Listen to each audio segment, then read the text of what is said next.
Shout out Joey. He been going through the West Coast like one of the Avengers. You hear me? So if you want to keep up with Joey and how he been going through daylight, he been asking for Kendrick nonstop. Kendrick gonna have to come holler at Joey because Joey done beat up all his little homies and he saying where the big homie at. If you want to keep up to date with that, make sure y'all drop a like on this, subscribe so you can find your way back. Me, I'm your boy What's Up G, back with another banger. Let's get into this reaction, y'all. You know I ain't gonna hold y'all too long. Now, when it comes to what's going on in hip-hop right now, Joey just did it. He just hit a red button and changed everything in this battle. Because after there were diss tracks being thrown all over the place and aimed at him and he was responding, his most recent song, Crash Dummy, is easily the most defining moment of this entire battle so far, and now really between TDE and all of Joey, the East and West Coast, and Kendrick Lamar and Joey specifically. This thing just got way bigger, and the stakes have never been higher, because after both Ray Vaughn and Daylight tried to make this beef so personal, Joey said, if you're taking it there, I am taking it further, and now because of that, if you are ready for this beef to only get crazier, more rappers to get involved, and see how the West Coast and all of TDE reacts to what I would say is now the most important diss track not released by Kendrick Lamar in years. Be sure to leave a like and subscribe, it helps me out a ton. And now with that said, when it comes to Joey Badass, to be honest, I had a whole other video ready that was going over all of the diss tracks released at this point and what all of them meant and were working to, but with this moment that Joey just gave us. This is the type of moment and song where when you get something like this, you drop everything and run, because with what Joey just delivered,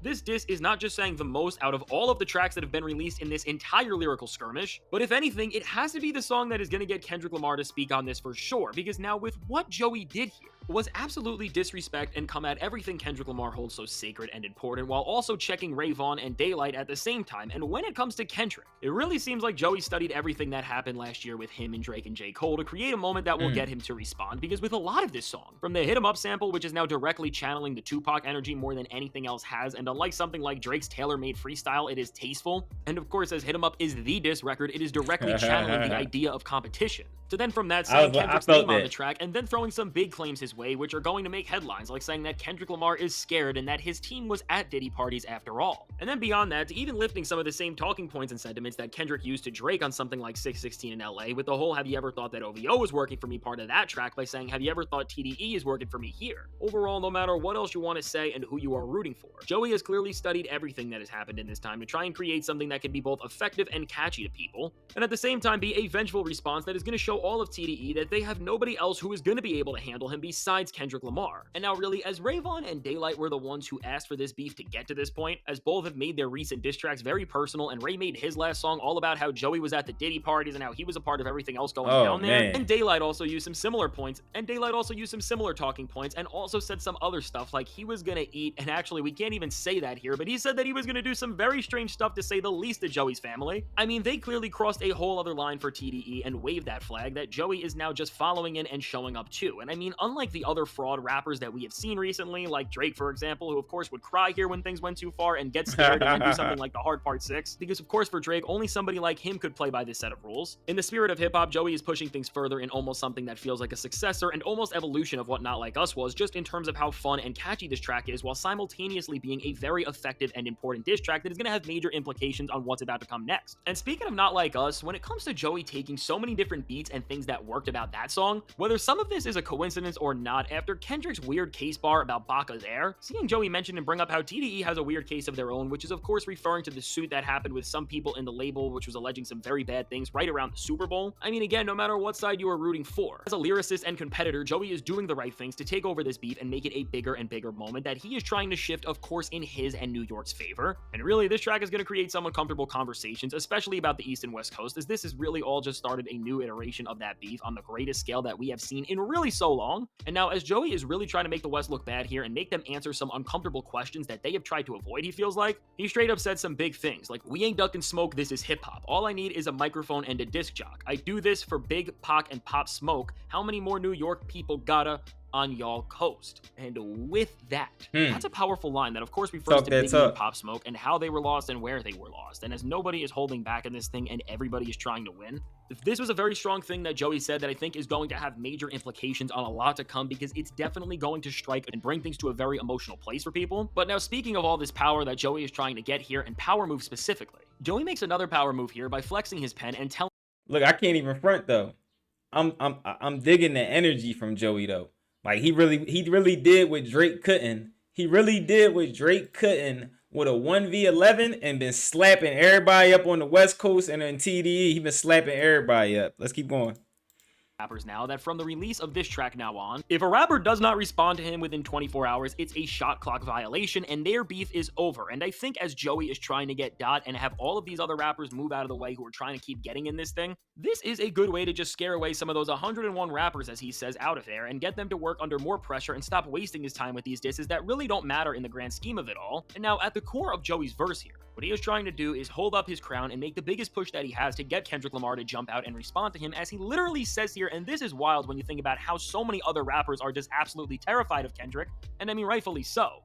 Thank you for making it clear that Dot's scared. And I mean, when you just compare something like that to everything that J. Cole has done with his apology, and even everything that we have seen from Drake, and all of the other rappers who get weird and emotional when Kendrick's name is brought up, again, you gotta give Joey credit for at the very least believing and not being scared to just say something about Kendrick Lamar and trying to create this competition in the first place. And of course, with these lines, Joey is trying to poke the boogeyman one more time and just build this narrative that he is scared and won't respond, which we already saw previously on Joey's track before this, My Town, where he was saying now that he is the boogeyman, and threw together a bunch of other lines to try and discredit Kendrick's pedigree. And now, while I don't think Joey thinks that Kendrick is actually scared of him, and we know that Kendrick is not for sure, because I mean, come on, we all saw last summer in this entire run, this play to try and get Kendrick out of here faster and do something which I am sure already was Kendrick's plan on some level, is again more respectable than the approach that any single other rapper besides Kendrick Lamar has done in this era in hip-hop as a whole. And now, while doing all of this, what Joey also does here is pack up Ray Vaughn and really just suns him here by saying that he saw Top at a Diddy party, and at that moment, Top asked Joey to use him to try and build Ray's career up and bring it up. And with Joey just putting this out there, whether it's true or not, again, with both the Diddy stuff and by making Ray smaller and smaller, as he literally just suns him here. After Ray already seemed like he was pulling at strings to try and get that last diss out on Joey, because there was a lot of Diddy stuff there, and it seemed like he was really just trying to make some room with lyrical fodder. I mean, from here on out, Ray has really got to give this whole thing up, because there can't be much that he has left to say about Joey, and with this whole section of bringing up that he saw Top at the Diddy party, I think what Joey was trying to drive home here is that whether it's Kendrick, him, Cole, Drake, or any other rapper literally from the last 4 or 5 decades, they have all been around Diddy because he was in the same industry and spaces that they have had to be in, and the goal of this whole thing was just to get people to stop using this talking point, because just like we have seen with OVO and Drake, and what they have tried to do is they show that same picture of Kendrick Lamar with Diddy and a line out of context. This whole thing just becomes a never-ending loop of narrative and moral gymnastics that nobody is ever going to win, because again, all the defining rappers that have been anywhat successful have been with this guy, and it's because... But not only that, though, I think Joey, it was a KO with Ray Vaughn. Like, he done. He out of here already. Daylight, I feel like he slapped Daylight up. Daylight's done. Next, I feel like Kendrick got to come out and at least defend these guys, because it ain't working. Like right now, Joey got the glove on. He got the finals glove on.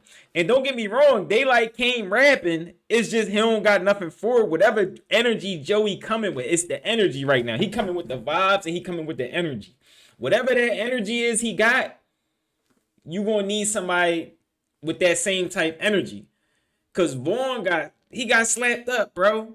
Vaughn need to just go the other way. Just call it what it is. He need to do a J. Cole joint. Like, you know what? What do y'all think? Do y'all think Joey one of the dopest artists in the world? He need to go on stage and do one of them joints. He need to do the J. Cole joint. Because Joey out here slapping the West Coast up. And now it ain't just me. It's all the media is saying he's slapping the West Coast up. Now, who the big dog on the West Coast? It's supposed to be Kendrick. And it is Kendrick. It's been Kendrick. Kendrick is the #1 guy. Well, he coming for the #1 guy, and he's saying, I'm going to slap up your whole crew until you come outside. Kendrick got to come outside and fight. He got to fight back. Now, do I think Kendrick going to step on him? I think Kendrick going to step on him. I do. If you had to ask my opinion, let me know what y'all think. Maybe I'm tripping, chat. I don't think I'm tripping, man. I think Kendrick going to step on him just because it ain't. I think Joey can come with some bars, but on the track, his flow be a little. Kendrick gonna come with the bars, the flow gonna be crazy, the beat gonna be crazy, everything gonna be crazy. And he can get technical and start breaking you down, and y'all both been in the industry around each other, so he can really talk to you. He can really talk to you. So let me know what y'all think about this. I love it. This is hip hop. This is how it's supposed to be. When Funk Flex was dropping bombs on it, when you had CDs like Street Wars and stuff like that, this is how it's supposed to be with DJ K Slay and people like that. This is what hip hop is supposed to be. It's a competitive sport. This is how, like, let's get done with the Drake LeBron era of the game where we all buddy and everybody. No, man, put y'all pens to work. Your pen ain't no different than a sword. Yeah, y'all supposed to be figuring out who the best at this, because with that, it'll keep pushing the game further, and we'll keep getting better artists. The number one guy is gonna just keep being better and better and better and better and better, and I love that. I love that for the hip hop. I love that for the sport of hip hop, and I love that for us as fans. Drop it in the comments. Let me know what y'all think about that. I need y'all to disrespect that like button if you love these reactions. It's your boy, What's Up, G. If ain't nobody told you they love y'all today, I love y'all. I'm out, y'all. Yeah, I love this.